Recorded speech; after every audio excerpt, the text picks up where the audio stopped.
Hi everyone, I'm Professor Lushin, and this is Lecture 6 for Safety 380, Introduction to Occupational Safety and Health.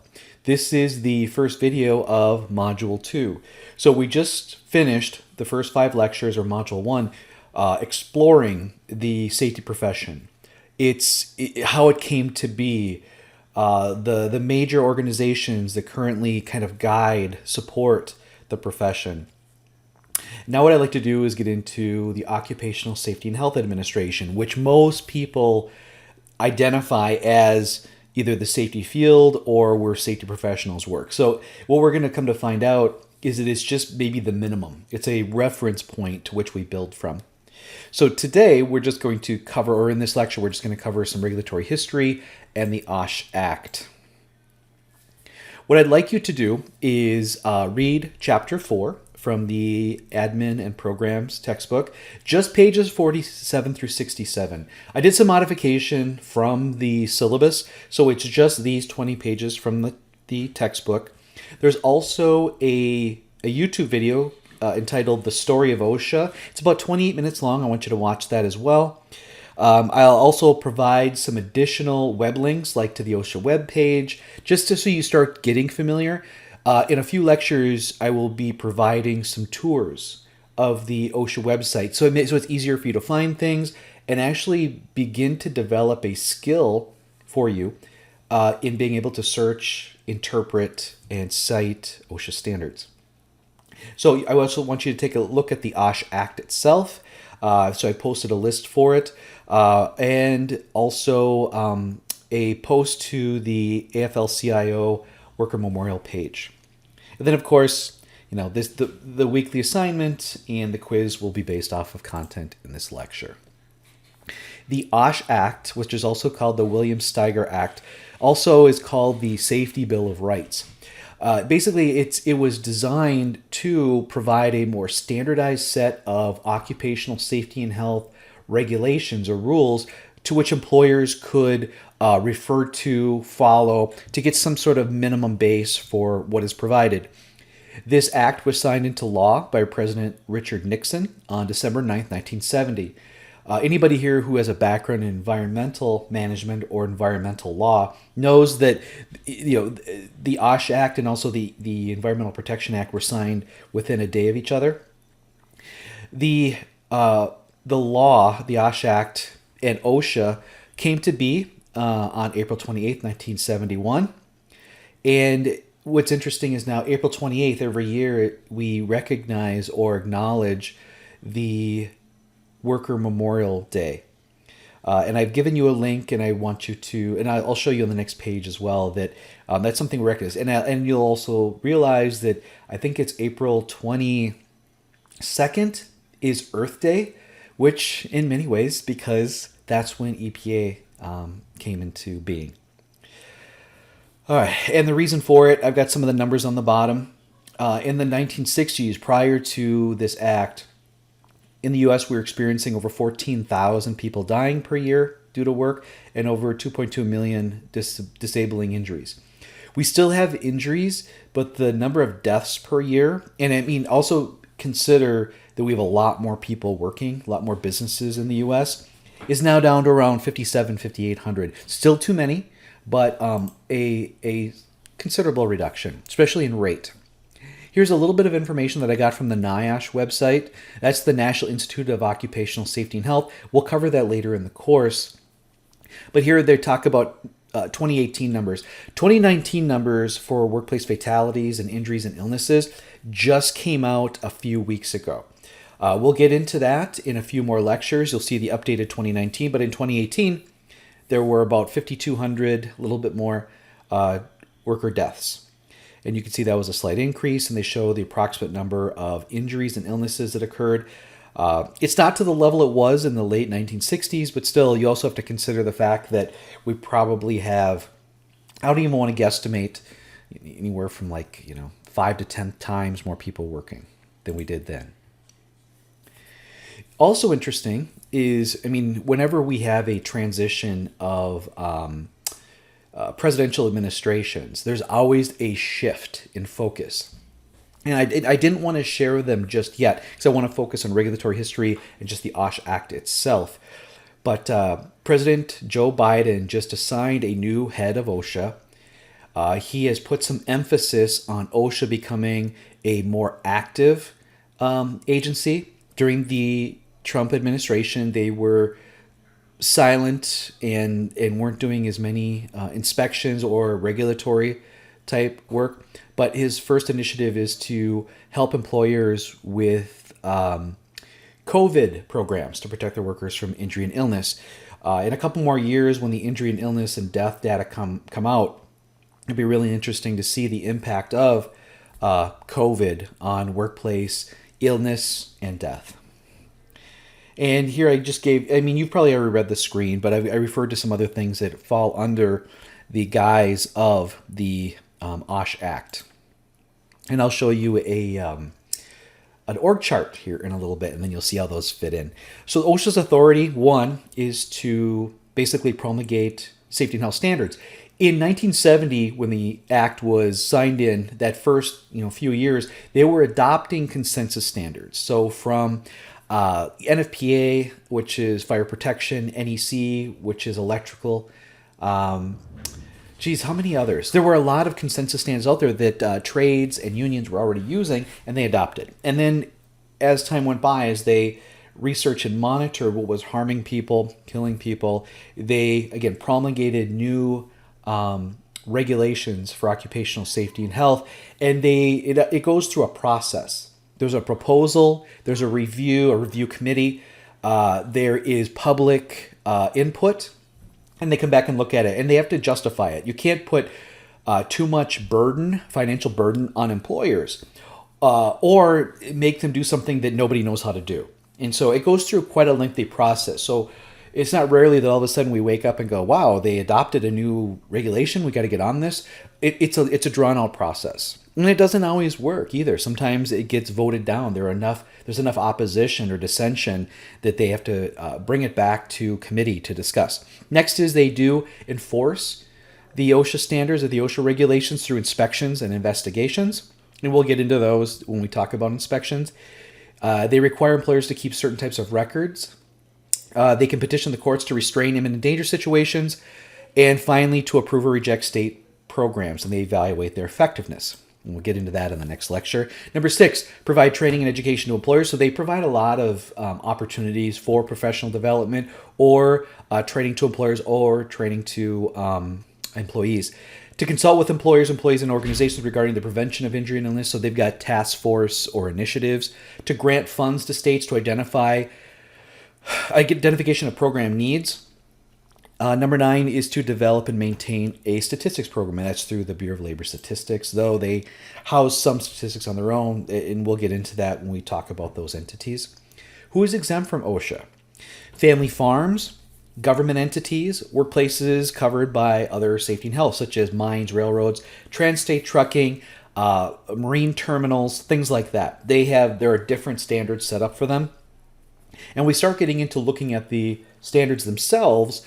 The way the federal government stores or houses, it's under the Code of Federal Register or CFR. So whenever I say CFR, it's Code of Federal Register. OSHA regulations fall under 29 CFR. So 29 CFR, 1903. There's a lot of stuff from the standard in 1903. 1904 is record keeping. 1910 is general industry. 1926 is construction. And there are several others that fall in. I think 40 CFR is environmental, if I'm not mistaken. The one thing I really want you to take away from this slide, there must be an employer-employee relationship in order for OSHA to have jurisdiction. So if I'm working as a sole contractor or a sole entity, OSHA cannot cite me for not protecting me. If you have two people working together, if they're a partnership, then there isn't the employer-employee. They're equal. But as soon as you have someone who you hire and they report to you and you guide their work, at that point now that's the employer-employee relationship, and then that person has to that worker has the rights afforded under OSHA, and that employer has the responsibilities as afforded under OSHA. There is some other information here. We're not going to get too much into the weeds other than under the OSH Act, Section 5, and then it's, I believe, paragraph A, Section 1, is the general duty clause. And I've got it stated right here, and it's in quotes. Each employer shall furnish each employee a place of employment which is free from recognized hazards that are causing or likely to cause death or serious physical harm to his or her employees. I think I added the her because it was all in male text. Each employer covered by the Act shall comply with the standards under the Act. So the general duty clause is something that compliance officers will cite when they find a safety and health issue that is not covered by a designated standard. And when we start getting into the standards themselves, you'll see, and we'll actually search through and look at the citations that have been, mailed, assigned under 5A1, and just see what they were. And like ergonomics, there's no ergonomic standard, yet musculoskeletal injuries is the number one cause of injury in the workplace. So a compliance officer will use 5A1 if they have the evidence to recommend a citation. For employees, their requirement is each employee covered under the Act shall comply with the safety and health standards and all rules, regulations, and orders issued in pursuant of the Act. They're applicable to his or her actions and conduct. Rarely would OSHA cite an employee, but it could happen. So the major provisions, one is the employer's right, so the request for variance. So what does that mean, request for variance? If there's a standard and they can't meet the letter of the law, but they meet the what would be considered the thought of the law, they're protecting workers, but it's not the letter. They can actually request a variance, so that if OSHA was to show up and go, well, you're in violation of this, but you meet the sort of the duty of what the standard wants, they won't cite you for it. It's a protective thing, and only really large corporations would probably do something like that. It'd be difficult for a smaller entity. You can request on-site consultation, and you invite consultants in who work under the umbrella of OSHA, but they do not have compliance power. So they don't cite you. What they do is they're doing a complimentary mock audit, and then the report they generate, the employer must correct the hazards they find. If they don't, well, then they can turn over the report to compliance, and then it's really easy for compliance then to write the citations, and actually it increases the severity of those citations because they knew of it. They should have done something. There's the voluntary protection program, and that's which employers can pursue almost a certification of their safety program. And there are some benefits that go along with that they have like a 3 to 5 year window in which OSHA compliance will not come on site unless it's a complaint or other reason. And so companies who pursue that are considered better performing from the safety program. There are a lot of OSHA resources and materials which I'm going to show you in the tours. It's good to know what the employee rights are, and because those need to be published in every workplace. I think they should be covered every year with employees so they know what their rights are and how to read the OSHA poster. I got it on the bottom here. Usually the OSHA poster is combined with the state workers' compensation rights, and it's usually provided in a really pretty laminated poster. You'll find it in break rooms. You'll find it on safety boards. And I think workers need to know, when do they have or how do they file a complaint if they have a concern, or where could they ask a question anonymously. I think that's a basic right of workers, and I think they need to be told and reminded that is their right.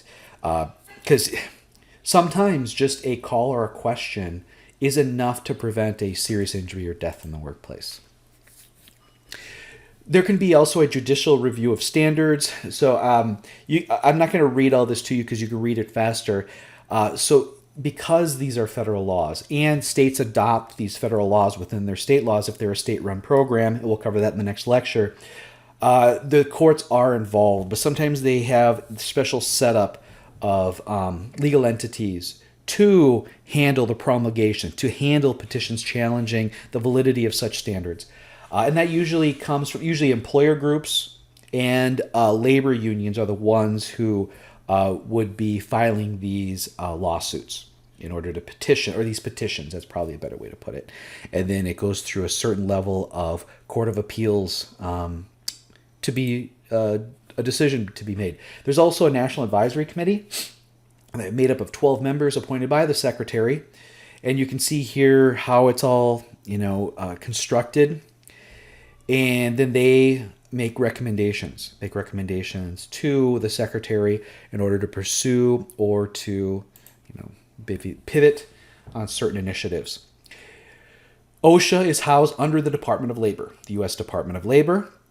And as you can see, there's the Office of Secretary of Labor. So they're the top one. That's the appointee.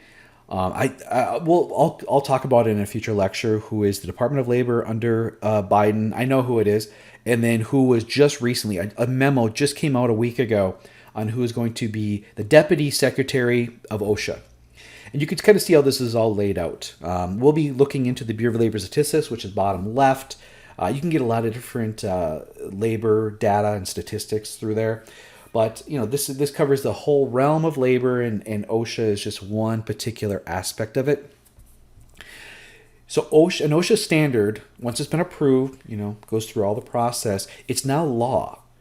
And so if a compliance officer has the right, to open an investigation, and we'll talk about those, what those are, and they find a violation, they document a violation. And what I mean by that, and we'll get into it later, is it's a verification that it doesn't meet the letter of the law. 2, they have documentation that workers are indeed exposed to it, that harm has occurred.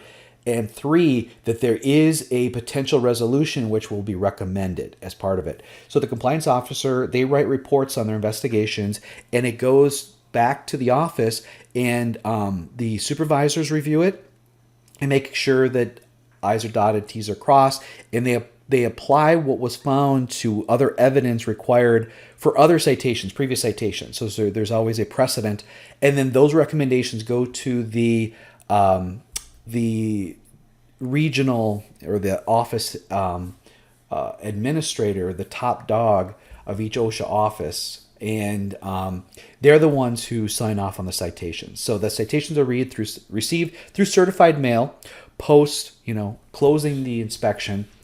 And it's the area directors. That's the better term. The area directors are granted power to, sign off on these citations with penalties, and that's granted through the Department of Labor. And again, they're all published through the Code of Federal Register. That's the CFR. I talked about that before, but we're going to get into all that in the future. So this is a little bit longer than I'd wanted, but I wanted to clarify a few things. So I wanted you to understand the basic idea of the foundation of OSHA and what it meant, because over time it's changed. As they learn more, and the penalties change, and the way they do their inspections. But we'll get into that. So I wanted you to know about the OSH Act. I want you to be a little bit familiar with it, especially the general duty clause. That's the most important thing. The basic idea of how an OSH regulation becomes law. We really didn't have any in the previous administration. We'll probably be able to observe a few new ones over the next 4 years. I'm looking for the Injury and Illness Prevention Program, or I2P2, to finally see the light of day. It's something that was worked on during the Obama administration, but just didn't make it to the game. And then I'd like you to check out the OSHA website and the AFL-CIO website. That's the Work Memorial page. Because we'll be spending, each lecture now, we'll be spending more and more time on the OSHA website so that you can find things when you need them, and leading up to searching the OSHA regs themselves through the website, and being able to copy and paste from the regs in order to, as support for a violation. So please read a portion of Chapter 4, watch the story of OSHA, go to those websites, and again, we're going to continue with this for the next 4 lectures now.